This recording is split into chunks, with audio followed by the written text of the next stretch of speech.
Hello YouTube, this is the Dbtgamer show, episode 148, part 2. Today I'm reviewing Legend of Zelda Spirit Tracks for the DS. If you haven't watched part 1, you go back and watch it. Now let's pick up where I left off. I'm just about to talk about some of the good stuff I found in the game. I've already covered story and the cutscenes. Now I'm going to talk a bit more about the gameplay.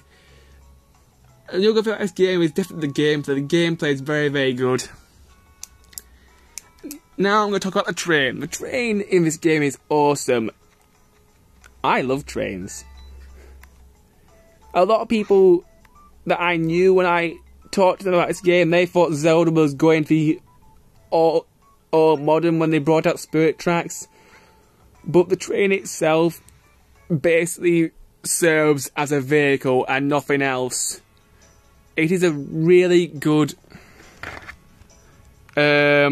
vehicle. It has loads of use in the game.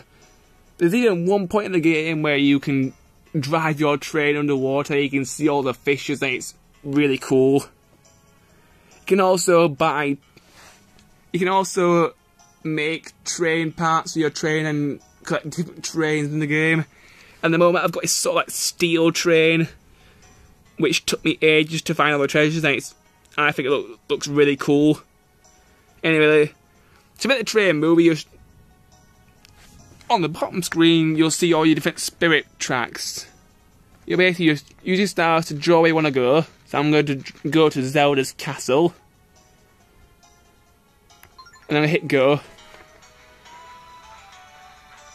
And then on the bottom screen it shows that lets you control your train. On the top screen you got your map, so you can change your course if you want to.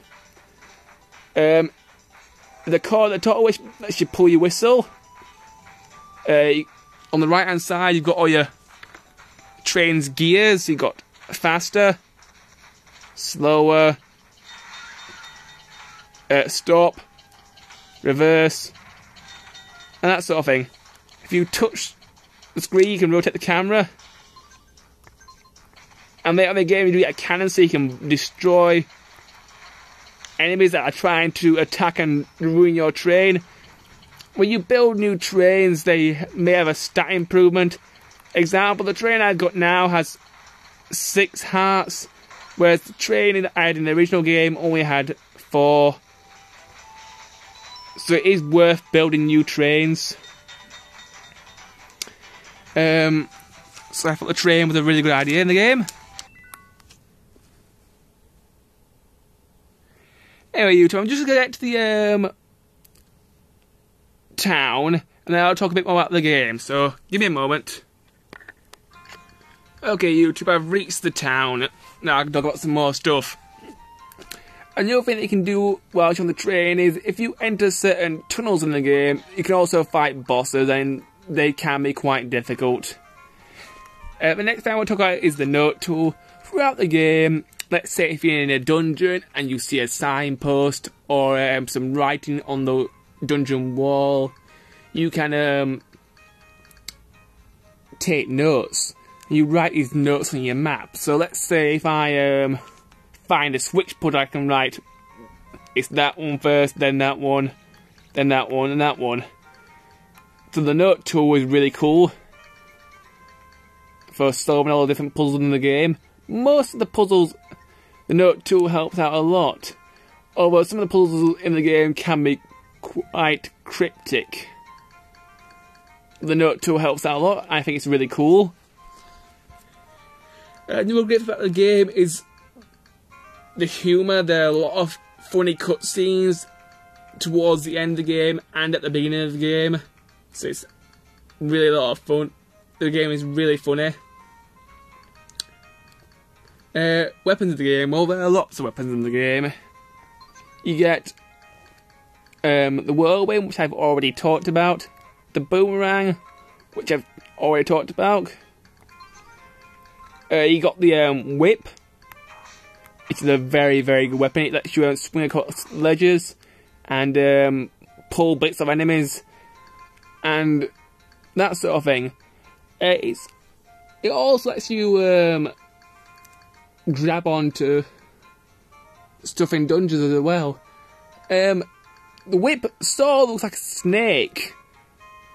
And it kind of looks like the snake from Mother 3, aka the rope snake, which is pretty cool. I've never played Mother 3 because Mother games weren't released in England, but I do know a little bit about them.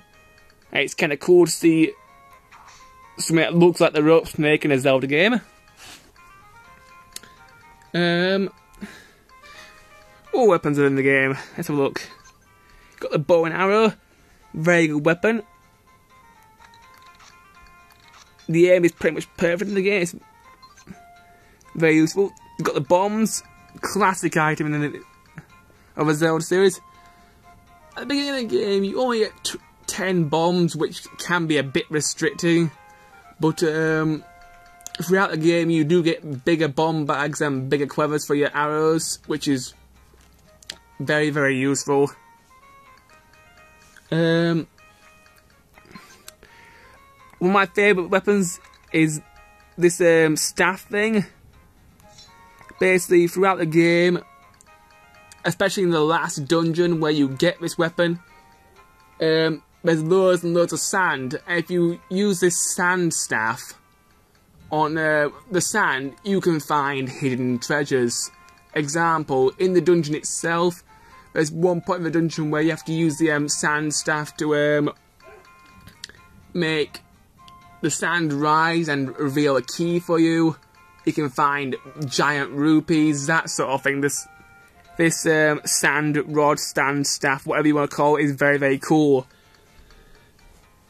And you'll get that game, all the different puzzles in the dungeon. I'm just going to go to the Spirit Temple now on YouTube and talk about Zelda when she's the character. Hold on a second. Okay, YouTube, I actually reached the Spirit Temple. Now I'm going to talk about Zelda's powers when she's in the dungeon. If you touch the bottom left-hand corner of the screen where there's a knight's helmet, you can switch characters from Zelda to Link whilst in the dungeon. You touch the orb on Zelda, you can make her move. There are different types of suits of armour Zelda can get while she's in the dungeon. As far as I know, there's only 3. There's the gold one, which lets you turn into a giant rolling stone, which can crush enemies and roll around, which is probably my favourite. There's one that lets you walk through fire, which is also pretty cool. And there's also the standard one, which doesn't seem to do that much, but it is also pretty good. Anyway,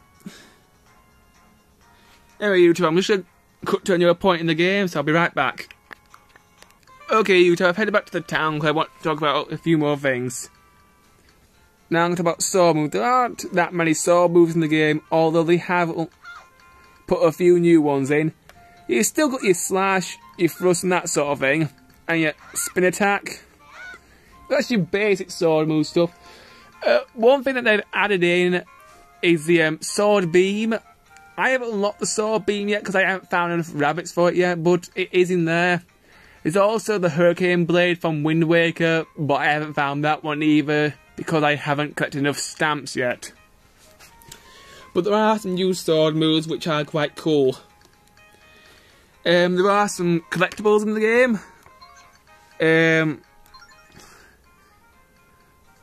But I'll talk about collectibles in the next part, YouTube, because I've run out of time. So I'll see you in the next part where I'll talk about some more stuff. Bye.